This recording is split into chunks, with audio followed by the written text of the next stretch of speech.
I'm back on my VST stuff. Traptendo. What is going on, guys? DJ Av here, and we're checking out Warlock, which is a VST plugin made by Tone2. If you're familiar with the name Tone2, then you know what I'm talking about. I'm talking about Gladiator and ElectraX. So what I'm gonna do is check out some of the presets, then I'm gonna show you a beat example, what you could do with it, and explain it a little bit as I weigh in with my pros and cons. And I definitely want to hear from you guys in the comment section. The link will be in the description box, and you'll already be shocked at the price point that they're asking for it. Let's begin.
All right, so we're back at it again. Now, I want to talk about the second best thing about this plugin. If you're just gonna buy for 69 bucks, well, it has over 2,000 presets, and it's time for you to hear them.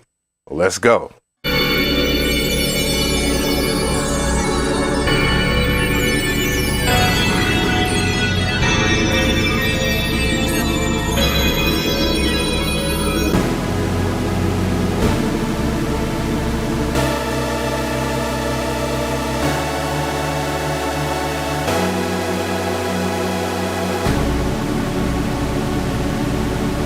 Another pad here.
Some breathy sounds here.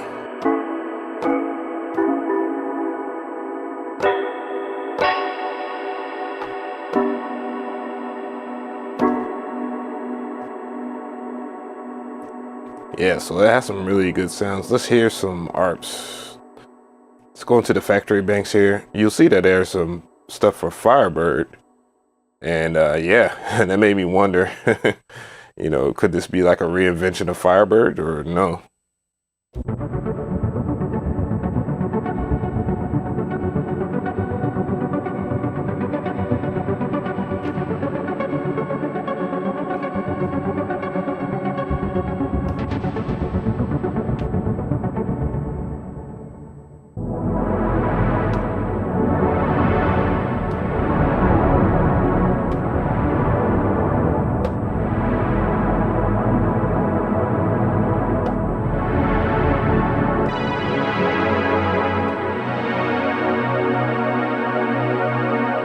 Okay, so let's talk about the boring stuff that most people don't care about because they only care about the presets, and that is the overall functionality of Warlock. So what Warlock is a spectral synth. In other words, it's kind of like Gladiator, where they have harmonic morphing content or harmonic content morphing, if that makes any sense. So what you have here essentially, and let's go ahead and hit the initial button right down here, which will bring you to the initial standpoint. What you have here is a wave saw, and what you can do is bring in another sound and it will merge them together. Now that sounds familiar because if you're used to something like wavetable synthesis, well, it's not far off from that, as you can choose different waveforms. But in this instance, you have like things like the brass trumpet, and let's go ahead and turn this off. And how that works is this right here. So you can change the partials. You can also choose what type of loop mode that the waveform takes, which there are some very unique ones. You have the stop plus, which plays it forward. And you have stop where negative, where it will play it backwards. And you can hear that instance of the sound being played backwards and so forth. And it takes different unique ways of playing it because you can do it in different speeds, hertz, and with BPM. So it can be just like your BPM in your DAW, a choice, and so forth. You also have ring modulation where you can bring it up to ring 32 and then bring in the mix. And what you can't see is it modulating in there. So basically this waveform that is being played right now is being played inside of this waveform right now in the same shape, but around the curvature of that waveform, if that makes sense to you. And that's how ring modulation works there. You also have tune, where you can tune in octave, and fine tune, which is semitones, and phase. Hypersaw is pretty interesting, and this is something that definitely was lifted from Gladiator.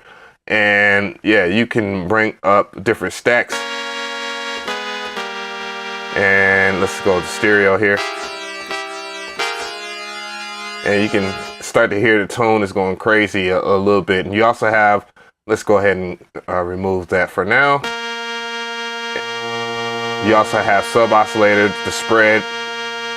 So if I was to add more voices here, which by default is at 12 voices, you can change the amount of voices and stuff like that. You also can add glide and so forth. But I want you to pay attention to the way it is being routed, because you can see that the two oscillators, which I'll have to talk about the second oscillator, because the second oscillator mirrors the first oscillator, depending on, you know, what you're trying to do within the different spectral waveforms that you pick, of course. But yeah, and if I was to bring it up, you can see you can have a healthy mixture. But what I found pretty unique about this is definitely the effects. I think that's where Tone2 shines at, especially when we start adding something like reverb And then you also have filter sections too as well. And you have a ton of filters to work with here. Also, I almost forgot to cover one thing in the oscillators, and that is breathy. Breathy, it sounds more of a humanized form to it, if I want to be so vague about it and so forth. And let's go ahead and just talk about, you know, you can have two effects here, and you can control the volume over here. You have your volume envelope, and you know, you have your basic stuff like cutoff, Rizzo, resonance, and key tracking, because you can key track the filter no matter how high or low you go, and negative that too as well. But you have all your typical things that you can do in terms of your filter section. One thing that is pretty shocking for Tone2 to do is only have one LFO, but it makes sense because if you was to add an LFO, like the other day I was playing with this in a manner to where I had it, what did I do? I put it in the pitch fine tune right here, pitch fine tune. Or was it, did I do it in pitch fine tune, or was it, I don't know. I can't really remember. But I had it in tune, I think. And what I'm gonna do here is send it.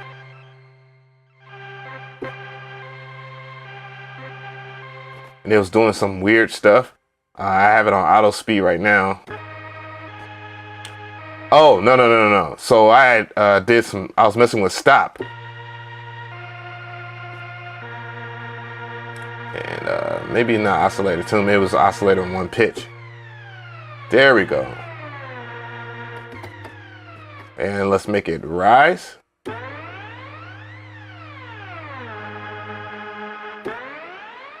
And now you have something like weird effects.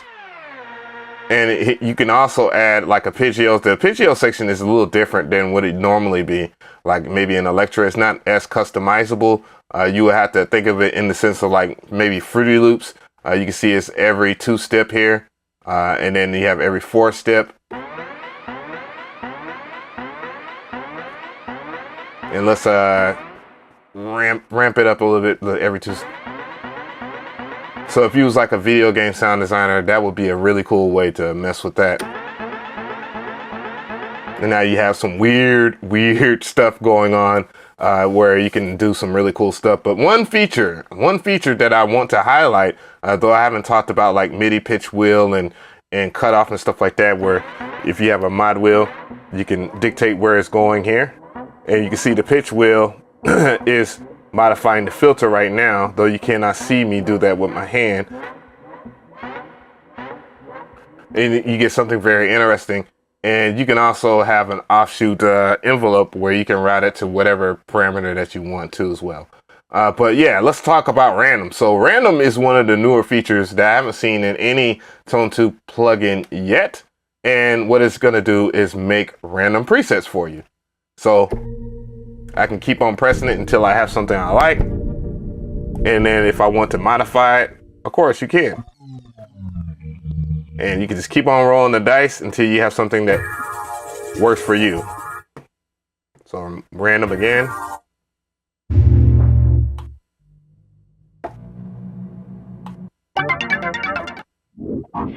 Which is really cool because if you're into sound design, well, guess what? You can do stuff really fast and then make decisions based on that. And here's the filter section. If we haven't seen that again, I'm going to go ahead and do that, and more of the effects. And those are the things that are a treat when you deal with Tone2 plugins. One thing I will say though is this UI is not the sexiest of UIs I've seen, but you can resize it to any size that you want. You have 4K, full HD, and so forth. I'm not gonna do it because, man, I had it on 4K and it was humongous. And I only have a 1080, well, a 1920 by 1080 resolution on my laptop right now. And yeah, if I did 4K, yeah, I'll be caught in 4K. So tell me how you feel about this VST plugin. I'm gonna weigh in with my hot takes right now. So one of the pros that I will say about this, and I always start off with the pros, and yeah, The sound selection is pretty good. So if you're one of the people that like VST plugins because of the presets, well, it comes with over 2,000 presets, so you're good to go there. The second thing that is really good as far as a pro, randomization. Can't knock that for what it is. A good way to get some decent ideas and tweak it. Cons. Well, despite them saying that it's an easy to use VST plugin, I find it to be a little bit more difficult, and that's why I wanted to take time to explain it to you guys, because you're gonna be lost if you don't read manuals on the normal. And we know you guys, not everybody, but you know what I'm talking about. Second thing, definitely the UI. The UI isn't very inspiring. Another pro I almost forgot about is the price point. I mean, 69 bucks for 2,000 presets and a pretty decent synthesizer. I think it's really good. Do I give this the stamp of approval? Well, I would like to say about 95%.